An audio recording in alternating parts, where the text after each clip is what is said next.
Buenos días, soy José Ángel, vuestro profesor de métodos 3 y vamos a continuar con el tema de integrales. Hoy vamos a ver la definición de la integral en tres dimensiones y vamos a calcularla en un prisma y también en un volumen dado que no necesariamente sea un prisma. Empecemos por la definición de la integral en tres dimensiones, sea una función escalar f de x y z, y un prisma dado por el producto de tres intervalos, el intervalo en la x, que iría desde A hasta B, en la y, de la c hasta la d, y en la z, de la e hasta la f.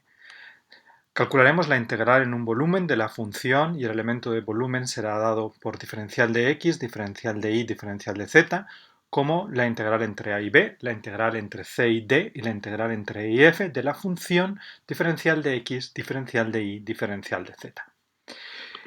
Y para calcularla vamos a utilizar una extensión del teorema de Fubini. Vamos a calcular la integral en tres dimensiones integrando primeramente en una coordenada, después en la siguiente y luego en la tercera. Y el teorema de Fubini nos dice que el orden de integración es irrelevante. Podemos empezar a integrar primero en z, vamos a hacer la integral entre e y f de la función fijando x e y diferencial de z. La integral nos va a quedar una función de x y de y.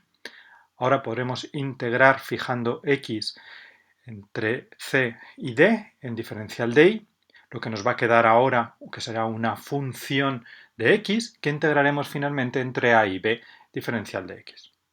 O bien podemos escoger integrar primero en otra de las coordenadas. Por ejemplo, podemos integrar la función entre a y b, fijando y y z en x, haciendo la integral diferencial de x. Lo que nos quede de esa integral lo podemos integrar ahora en y, fijando la z entre c y d. Y finalmente, la función que nos queda, que es una función en z, la integramos entre e y f diferencial z. Por lo tanto, el teorema de Fubini nos dice que cuando integramos una función en un volumen que es un prisma, podemos elegir el orden que queramos integrar. O lo que es lo mismo, cada una de las variables de integración es independiente. ¿Y qué es lo que sucede cuando el volumen donde queremos integrar no es un prisma, sino que está dado por una serie de condiciones? Veamos, por ejemplo, un caso en el que nos dicen que la coordenada x es positiva, la coordenada y es positiva, la z como máximo vale 2 y está limitado el volumen por la superficie dado como z igual a x al cuadrado más y cuadrado. Lo primero que vamos a hacer es dibujar ese volumen. Lo tenemos justamente aquí en la gráfica de la figura. Vemos que la z va a valer desde 0 hasta 2 y que el volumen está limitado por tres planos. La tapa superior, que corresponde a z igual a 2. Luego tenemos dos planos laterales, que corresponden a x igual a 0 y a y igual a 0. Y luego tenemos la superficie límite, que viene dada por z igual a x al cuadrado más y cuadrado. Lo que vemos ahora es que las variables ya no son independientes. Podríamos colocar este volumen dentro de un prisma y uno de los ejes sería independiente, tendríamos un intervalo, pero las otras dos variables ya no serían independientes. Por ejemplo, podríamos colocar la variable x como independiente y dar un intervalo entre a y b, y ahora la y dependería del valor de x y también la z dependería del valor de la x. Veamos, por ejemplo, qué pasa cuando queremos parametrizar el volumen donde queremos integrar en función de como variable independiente la x. Si nos fijamos al plano que tenemos ahí, plano superior, a la tapa superior, corresponde al caso en el que z es igual a 2. Y vemos que en ese caso el eje de las x, que sería donde puede tomar el lado máximo, la x va a valer desde 0 hasta un valor máximo. Desde 0 hasta un valor máximo. El valor máximo viene dado por el valor de esa curva cuando y es igual a 0. Y esa curva corresponde a la función x más y al cuadrado valorada en z igual a 2. Como y es igual a 0, lo que nos queda es que el valor máximo de x es simplemente raíz de 2. Luego, por lo tanto, la variable independiente, que en este caso hemos decidido tomarla como la x, puede valer desde 0 hasta raíz de 2.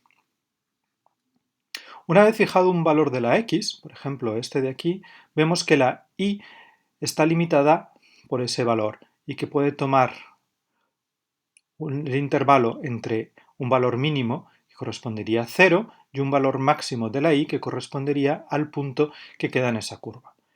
Si os das cuenta, esa curva sigue siendo x al cuadrado más y cuadrado igual a 2. Por lo tanto, ahora la y está limitada en el lado superior a 2 menos x al cuadrado la raíz cuadrada. Así pues, la y valdría ahora desde 0 hasta la raíz cuadrada de 2 menos x al cuadrado. Si ahora establecemos un punto en este plano azul x e y, entonces vemos que z está limitado ahora en función de los valores de x y de y. Veámoslo en la siguiente gráfica.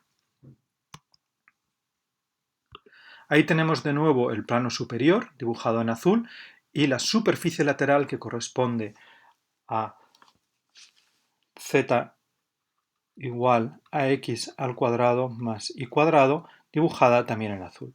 Si cogemos un punto en el plano de arriba que tiene como coordenadas x, y, vemos que el valor de z puede tomar un valor máximo, corresponde a z igual a 2, y continuamos a lo largo del segmento hasta un valor mínimo, que es cuando ese segmento interseccione a la superficie azul, o sea, z va a valer desde un valor superior, que es 2, hasta el valor en que intersecta a la superficie, que es simplemente x al cuadrado más y cuadrado. Ahora podemos ya recuperar todas las condiciones que hemos establecido.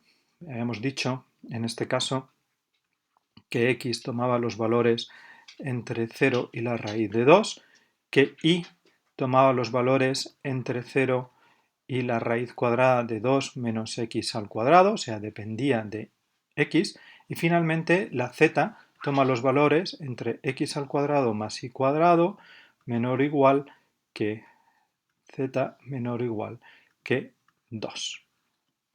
Por lo tanto, la integral en este volumen podemos darla parametrizando el volumen de tipo 1 como la integral la x entre 0 y raíz de 2, la integral en la y entre 0 y la raíz de 2 menos x al cuadrado, la integral en z entre x al cuadrado más y al cuadrado 2 de la función f de x y z. La primera integral que hacemos es en z, la segunda integral que hacemos es en y finalmente en la variable independiente que es diferencial de x.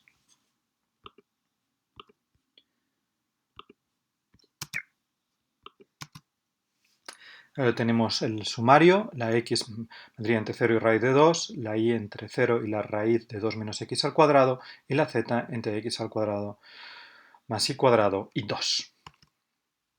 En general nos encontraremos que cuando queremos parametrizar un volumen que no es un prisma, podemos elegir uno de los ejes como independiente, por ejemplo la x, que tomaría valores en un intervalo entre a y b.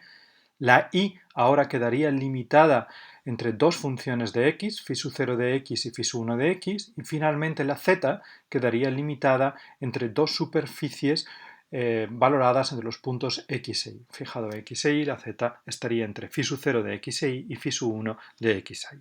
De tal forma que la integral quedaría como la integral entre a y b, la integral entre φ0, φ1, la integral entre gamma su 0 y gamma su 1 de la función, primero integrando en z, luego en y luego en x.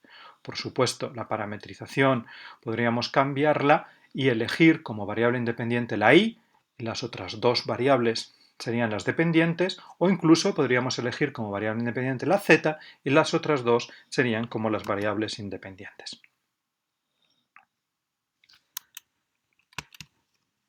En este caso, si queremos hacer la integral de la función en x, simplemente realizaríamos la integral, seguiremos cada uno de los pasos y veríamos cómo finalmente nos queda que la integral en este caso es 8/15 de la raíz de 2. Esto es todo por hoy. Espero que os encontréis bien. Muchas gracias y hasta la próxima.